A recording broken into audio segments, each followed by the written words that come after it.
Playing Wolfenstein 2 alongside dipping into some of October's other releases has been a weird experience. This is primarily because, like its predecessor, Wolfenstein 2 goes beyond what you'd necessarily expect from it. The recent Wolfenstein games are essentially a reboot of a series in which the plot, story, and setting can all be boiled down to shoot a bunch of Nazis. To grab something from the last few weeks to compare it to, Destiny 2 is from a studio somewhat renowned for having a huge, complex, overarching mythos in their games. One of these two games is really well written, with enjoyable characters and situations, and some surprising twists and turns assuming they're not spoiled in trailers, anyway. The other is, well, let's be polite and say the writing is usually competent. The well-written one is not Destiny 2, also, really good swearing if you go for the Fergus timeline. I can't really overstate how much I enjoy the writing in Wolfenstein 2 or how much distaste I have for the writing in Destiny 2, but I'll complain about that another time. It pulls off the Borderlands trick of balancing on a knife edge, managing over-the-top Nazi blasting and ridiculousness and comedy, alongside introspective and genuinely dramatic moments. It uses stereotypes to give you a basic grounding on characters, and then surprises you with considerably more depth should you bother to listen to all the incidental conversations taking place in the submarine hub area. It doesn't always work, but by and large it manages to craft a larger-than-life cast of characters, both likable and utterly detestable, and hurls some interesting problems and tragedies at them to eke out development and drama. This won't be much of a surprise to those who played the New Order, considering that did much the same, and the direct continuation of Wolfenstein 2 means that some familiarity with its predecessor is advised, but it's wonderful to see. Familiarity with the New Order also offers up a good amount of familiarity with Wolfenstein 2, because in terms of core mechanics, it basically plays the same way. You traverse the majority of levels in a linear way, with a mix between corridors and big rooms and wide-open areas, and either shoot or sneak your way past Nazis and Ku Klux Klan members and giant robot dogs. The shooting option be excellently chaotic.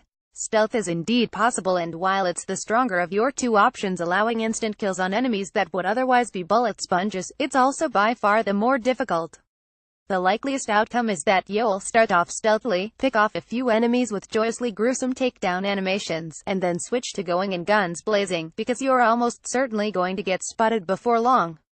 Stealth isn't overly forgiving. Still, at least attempting stealth is often the wisest choice, as going in guns blazing from the start can cause problems. Enemy types called commanders can call in reinforcements, so picking them off as soon as possible is crucial if you don't want to fight wave after wave of foes. Both in and out of stealth, though, you have options. Upgrade kits are scattered around the levels, each of which let you unlock one upgrade on one weapon, and two weapons have silencers as options. Other options are more directly combative: bigger magazines, more damage, a scope that turns your assault rifle into a semi-automatic sniper rifle, or grenades that generate electromagnetic fields to shut down enemy electronics.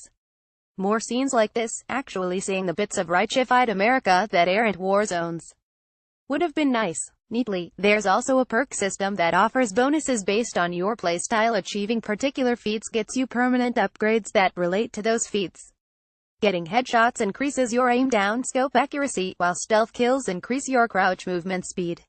No matter how you play, you're rewarded for it in the form of tangible benefits that improve that style of play. And when you do inevitably get into a shootout, the gunplay is generally excellent.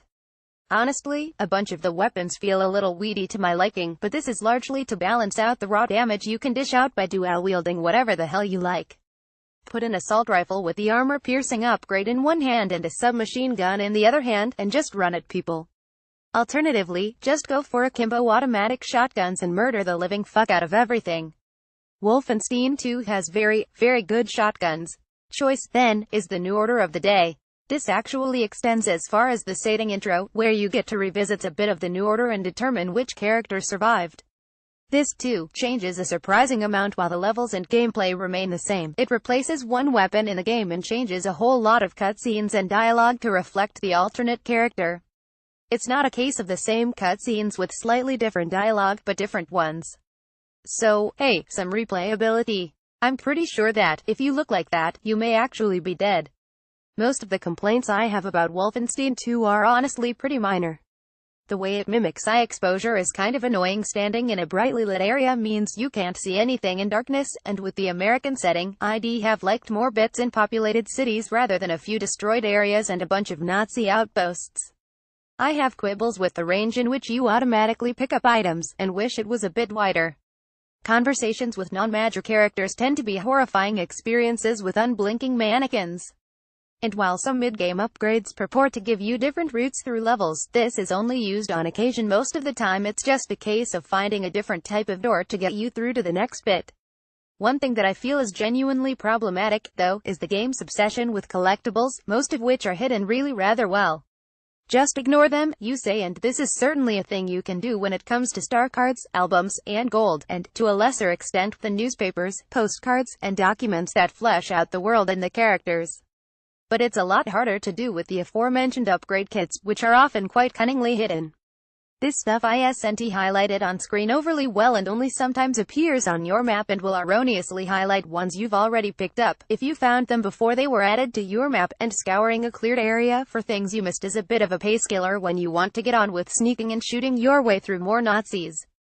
The war zones are really bloody pretty, mind you. The other problem is one that's somewhat unfair: it's not as fresh or astonishing as the New Order. In most ways, it's just as good as that game. In some ways, it's better. In one or two ways it's not quite as good. The plot is a little weaker, but that's balanced out by some fantastic character moments.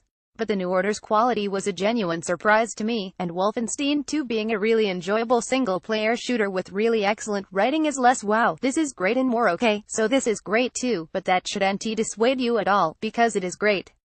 I played through the campaign once, and then played through bits of a second campaign to see the other timeline changes. I still haven't done all of the bonus Enigma code missions that send you back through previous stages with new enemy layouts and new things to find. I've played about 15 hours, and despite some weaknesses and minor complaints, I enjoyed pretty much all of them. Wanna shoot, stab, and otherwise viciously maim Nazis for a good cause, while enjoying some really good characters. Wolfenstein 2, ladies and gentlemen. Wait, shit, have I accidentally been playing Fallout 4 again this whole time? Gamers scored 2 votes. Average 5.50 out of 10 loading.